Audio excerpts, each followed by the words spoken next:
कहानी के शुरू में हमें एक साम्राज्य को दिखाया गया है जहाँ सब लोग हमेशा बहुत खुश और हमेशा डांस करते रहते थे।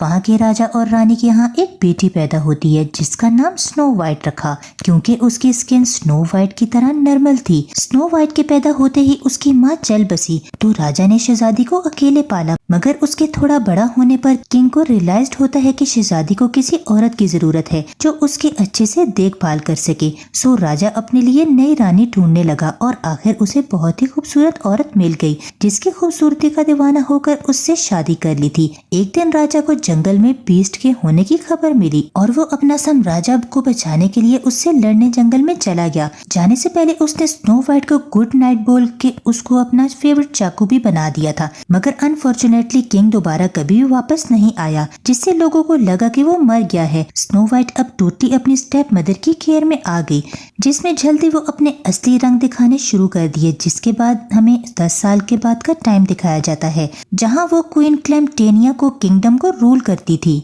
मगर वो अपनी रिस्पॉन्सिबिलिटीज पर ध्यान देने के बजाय हर वक्त पार्टीज और ड्रेसेस में लगी रहती थी। यहाँ रॉमर्स कहते हैं कि किंगडम बिल्कुल बेसहारा होने वाला है। सो वहाँ के बड़ों का ख्याल था कि क्वीन को दोबारा शादी कर लेनी चाहिए ताकि वो साम्राज्य को नया राजा मिल जाए। लेकिन इस प्रॉब्लम्स को टैकल करने के बजाय क्लेमेंटिनिया ऑर्डर देती है कि ऐसे रॉमर्स लाने वाले को सजा दी जाए। उसने शहजादी स्नो वाइट को भी महल से बाहर जाने से मना कर रखा था और क्वीन की पार्टी के टाइम तो उसे रूम से निकलने की इजाजत नहीं थी। अपने ये 3 बर्थडे पर स्नो वाइट चुपके से बाहर निकलकर पार्टी अटेंड करने की कोशिश भी करती है, पर क्लेमेंटिनिया ने उसे देख लिया था और उसे डांट कर वापस रूम में भेज देती है। बाहर जंगल में हम किसी साम्राज्य के प्रिंसेस एंड्रियो को देखते हैं जो कोई एडवेंचर करने के लिए आया था। उसका साथी चार्ल्स भी वहाँ पर छुपे बीस्ट की कहानियों से डरा हुआ था कि तभी अचानक शहर बियर का एक ग्रुप उन पर अटैक कर देता है। उनके पास तलवारें भी थी। वो एंड्रियो से उसका सोना चुरा लेना चाहते थे। एंड्रियो वैसे तो तलवारबाजी में बहुत अच्छा था, मगर वो फाइनली इन 7 लोगों के सामने टिक नहीं पाता और हार जाता है। और यहाँ रिवील होता है कि एक्चुअली वो फिगर 7 मोनों का एक ग्रुप था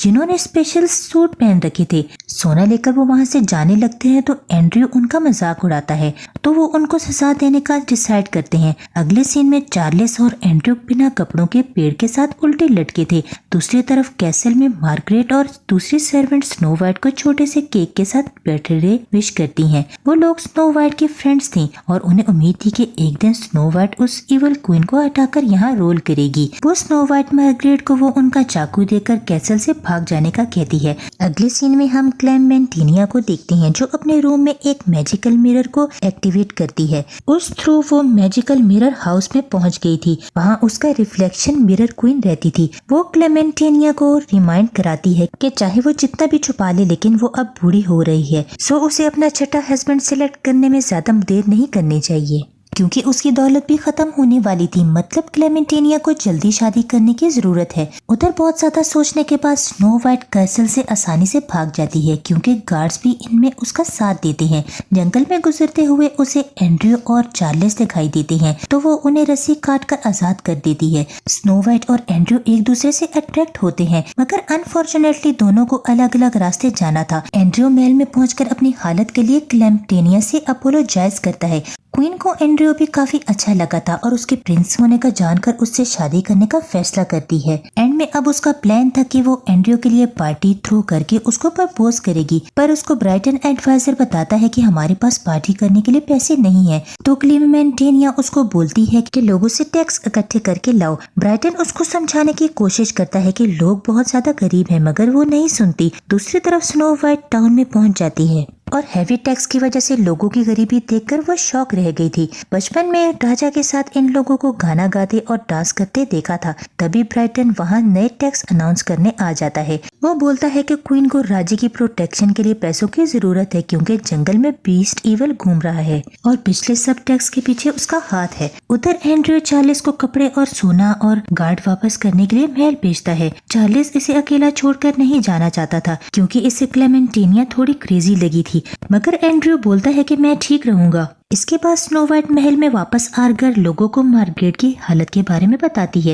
वो अपने फादर की मेहनत को ऐसा तबाह होता देखकर रोने लगी थी, जिस पर मार्गरेट उसको बताती है कि वहाँ प्रिंसेस के लिए पार्टी होने लगी है और तुम वहाँ जाकर प्रिंस का दिल जीत लेना ताकि इसकी हेल्प से तुम अपना राजा वापस ले सको। पार्टी से पहले क्लेमेंटिनिया खुद को सुंदर बनाने के लिए काफी अजीब सा स्पॉट ट्रीटमेंट करवाती है, जिसमें बॉम्ब्स, प्रीना और फिशेस और बर्ड्स के पॉप को यूज करती है। रात को पार्टी स्टार्ट होते ही क्लेमेंटिनिया एंड्रयू को अपना डांस पार्टनर बनाने की कोशिश करती है, मगर एक आदमी इसकी जगह पहले चला जाता है क्योंकि वो भी क्लेमेंटिनिया से शादी करना चाहता था। सो एंड्रयू स्नो वाइट के पास चला जाता है। दोनों डांस करते हैं, मगर जब स्नो वाइट इसे हेल्प के लिए कहने वाली थी तो क्लेमेंटिनिया इसे देख लेती है, जिससे डरकर वो भाग गई थी, मगर गार्ड इसे पकड़कर क्वीन के पास ले जाते हैं। स्नो वाइट भी उसे गुस्से में बोल देती है कि मैं टाउन गई थी, तुमने हमारे लोगों का क्या हाल कर रखा है। अब क्योंकि स्नो वाइट ने बहुत से रूल्स तोड़े थे, इसलिए क्लेमेंटिनिया इसे मार देने का ऑर्डर देती है और बेबी टाउन से कहती है कि इसे जंगल में ले जाकर बीस्ट को खिला दो। और जाते जाते स्नो वाइट नोटिस करती है कि क्लेमेंटिनी का मून नेकलेस आज बहुत चमक रहा था। जंगल पहुंचकर बेबी टाउन स्नो वाइट के बंधे हाथ खोल देता है क्योंकि वो नहीं चाहता था कि शहजादी बीस्ट का शिकार बने, और वो इसे कभी ना आने का वापस बोलकर भाग जाने को कहता है। एंड्रयू वापस कैसल जाकर वो क्वीन से झूठ बोलता है कि मैंने आपका काम कर दिया, और वो सबूत के तौर पर कुछ जानवरों के ऑर्गन्स भी देखता है कि ये स्नो वाइट के हैं। उधर जंगल में भागते हुए ट्री हाउस से टकराकर बेहोश हो जाती है। अगली सुबह होश में आने पर वो खुद को घर के अंदर पाती है, जो कि उन्हीं 7 बोनों का था। उनका मकसद ये था कि शहजादी के बदले में हम क्वीन के पैसों की डिमांड करेंगे, जिस पर स्नो वाइट उन्हें सारी बात बता देती है कि एक्चुअली क्वीन ही इसे मारना चाहती है, मतलब इसे हेल्प की जरूरत थी। पहले तो डेब्स उसकी हेल्प करने का सोचकर डर जाते हैं, मगर स्नो वाइट की काफी रिक्वेस्ट पर वो एक रात इसे अपने घर में रखने पर मान जाते हैं। दूसरी तरफ बेबी टाउन सब सर्वेंट्स को बता देता है कि स्नो वाइट मर चुकी है। एंड्रयू टाउन में टैक्स कलेक्ट करने जाता है। वापसी पर जंगल में गुजरते हुए डेब्स इसे लूट लेते हैं। उन्होंने गोल्ड के साथ साथ गार्ड्स का आर्मर भी ले लिया था। वापस घर पहुंचने पर स्नो वाइट डिनर बनाकर उनका वेट कर रही थी। वो आर्मर को पहचान लेती है, जिस पर डार्क्स कन्फेस करते हैं कि वो असल में चोर है और उन्होंने क्वीन का पैसा चुराया है। ये सुनकर स्नो वाइट गुस्सा हो जाती है।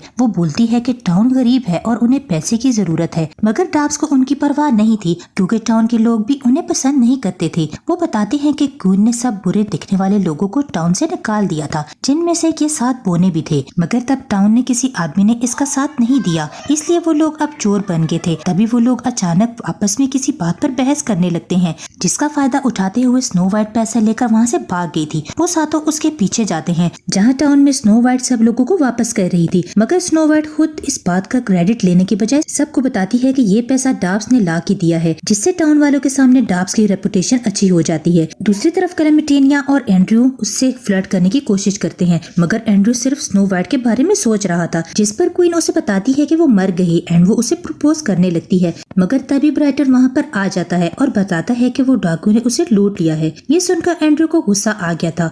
वो उनसे बदला लेने बाहर चला जाता है। उधर जंगल में डार्क्स स्नो वाइट को अपने साथ रखने के लिए मान जाते हैं, मगर उनकी एक शर्त थी कि स्नो वाइट को उनकी तरह चोर बनाना पड़ेगा। वो प्लान करते हैं कि वो उन लोगों को नहीं बल्कि क्वीन से चुराकर लोगों को देंगे। इस तरह स्नो वाइट मान जाती है, जिसके बाद वो उसे चोरी के स्किल्स सिखाते हैं, जैसे कि तलवारबाजी और लोगों को बेवकूफ बनाने के लिए खूबसूरती का इस्तेमाल करना। उन्होंने उसे नए कपड़े भी ला दिए थे। उसके बाद वो लोग अपने पहले मिशन के लिए निकलते हैं, जहाँ स्नो वाइट को एक लॉस्ट गर्ल बनकर लोगों को बुद्धू बनाना था। मगर जो पहला ट्रेवल वहाँ आता है वो एंड्रयू था, जो डाकू से बदला लेने के लिए गार्ड्स भी साथ लाया था। डार्क्स गार्ड को काबू करते हैं और स्नो वाइट एंड्रयू की तरफ जाती है। वो दोबारा एक दूसरे को देखकर काफी खुश हुए थे, मगर इन दोनों ने एक दूसरे को गलत भी समझ लिया था। स्नो वाइट को लगा था कि एंड्रयू क्वीन के लिए काम करता है और एंड्रयू को स्नो वाइट को चोर समझता है। दोनों ने सब गार्ड्स को हरा दिया था। स्नो वाइट एक ट्रिक यूज करती है, जिससे एंड्रयू को हॉर्स किक मार के गिरा देता है, जिससे स्नो वाइट उसे पिंच मार के बेहोश कर देती है।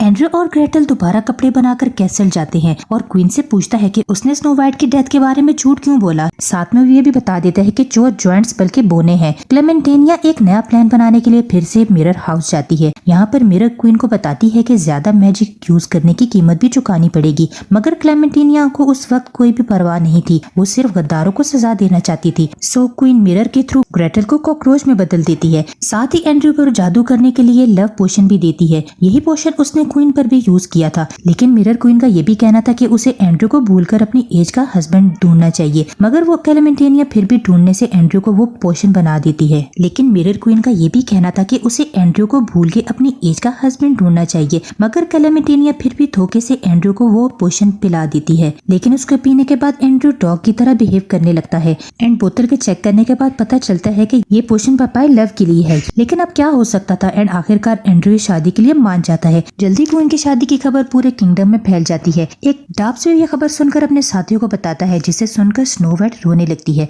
क्योंकि वो एंड्रयू को प्यार करने लगी थी। उधर क्लेमेंटिनिया इस बार कुछ भी गलत करना नहीं चाहती थी, सो वो दोबारा हेल्प के लिए मिरर क्वीन के पास जाती है, जिसके बाद वो बड़े से पॉप्स डॉब के घर आकर उन पर अटैक कर देते हैं। आगे से डॉब्स की मार का उन पर कोई असर नहीं हो रहा था क्योंकि ये पॉपेट्स जादुई थे। तभी स्नो वाइट नोटिस करती है कि वो पॉपेट्स धागों से बंधे हैं, जिन्हें वो काट देती है, जिससे उन पॉपेट्स का कनेक्शन मिरर से टूट जाता है। वो नॉर्मल पॉपेट्स बन जाते हैं। अगले सुपर डॉब्स देखते हैं कि स्नो वाइट वहाँ से जा चुकी थी। उसने लेटर में लिखा था कि वो उनसे प्यार करती है, पर अपनी वजह से उन्हें खतरे में नहीं डाल सकती। लेकिन डॉब्स उसे ढूंढने के लिए निकल पड़ते हैं, जो कि ज्यादा दूर नहीं गई थी। वो लोग उसे बोलते हैं कि तुमने हमारे लिए बहुत कुछ किया, अब हमारी बारी है। एंड देन वो क्वीन की शादी खराब करने का प्लान बनाते हैं। उधर कैसल में सारे शादियों की तैयारी में लगे थे। ग्रेटल को दोबारा इंसान बना दिया था। एंड्रयू अभी भी डॉग की तरह बिहेव कर रहा था। गेस्ट समझते हैं कि फॉरेनर ऐसा ही करते हैं। स्नो वाइट भी और बोने भी छुपते हुए पार्टी में आ चुके थे। एंड क्लेमेंटिनिया के वहाँ पहुँचने पर वो एंड्रयू को लेकर वहाँ से जा चुके थे और उन्होंने अनफॉर्चुनेटली सब गेस्ट के कपड़े भी उतरवा लिए थे।